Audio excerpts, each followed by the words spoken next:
ပေကအဖေအိမ်မှာတူတူနေတဲ့အမေကဟင်းကောင်းထမင်းကောင်းတွေကိုချက်ပြုတ်ကျွေးလို့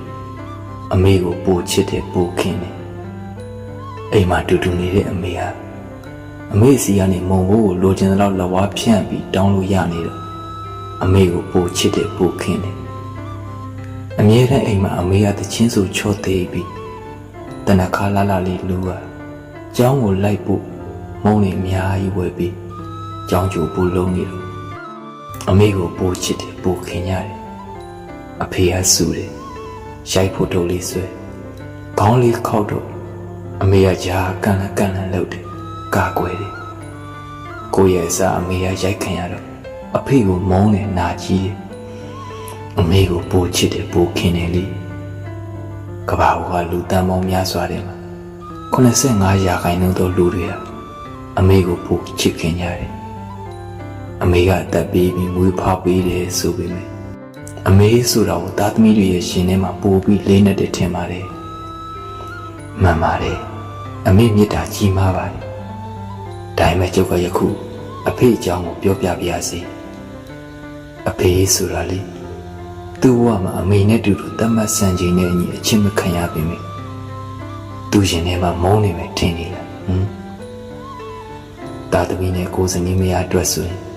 အဖေကဘလို့အလုပ်ပဲဖြစ်နေပါစေသူမရှက်တဲ့သူပါဥမာနဲ့ပြောမယ်ဗျာတချို့လူတွေကဥမာနဲ့ပြောပြမှနားလေတယ်တင်ခေါ်နေတဲ့အဖေဆိုတာဟိုးတစ်ချိန်ကလူယူအရွယ်သူ့ကိုသူများအိမ်သားချင်းတူးခိုင်းတူးပါမလားလုပ်ပါမလားရှက်တာဟုတ်ဗျာယခုသူသားသမီးတွေအတွက်ဆိုရင်သူ့လုပ်ရဲနေတယ်အဲ့ဒါသူသားသမီးတွေစားဝင်နေရတဲ့သူမရှက်တတ်တော့တာပါတေချာတွေးကြည့်ကိုချင်းစာနာမြင်အောင်ကြည့်ပါအဲ့ဒါသူ့ဘဝနဲ့ရင်းနေတာနောက်တစ်ခုဟိုးတိုက်တာအဆောက်အဦရဲ့အပေါ်ဆုံးအုတ်ထမ်းတဲကြောက်ထမ်းပြီးတက်ရအောင်မလားသူတက်နိုင်နေပြီလေမတော်လို့ပြုတ်ကြရင်သေးပြီဒါဟုတ်ပါတယ်လေအဖေတွေကတတ်မပေးဘူးလို့ဆိုနေကြတဲ့စကားအလောကအထက်ရရှိလူကြီးအစားဖို့မုံလေးတွေပေးပတ်စံပို့လေးတွေပေးရင်တော့သူ့ရဲ့ရှင်ထဲမှာသူစားလိုက်ရင်တယောက်ပဲစားရမယ်အိမ်ကိုပြန်သားသမီးနဲ့ဇနီးနဲ့တူတူစားရရင်တလုပ်ပဲစားရဆိုတဲ့အတွေ့ပါမေတ္တာတွေ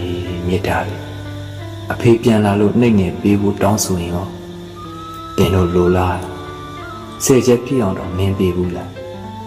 မနှင်းရသူအဖေတော်ပြီလားလို့မေးနေကြ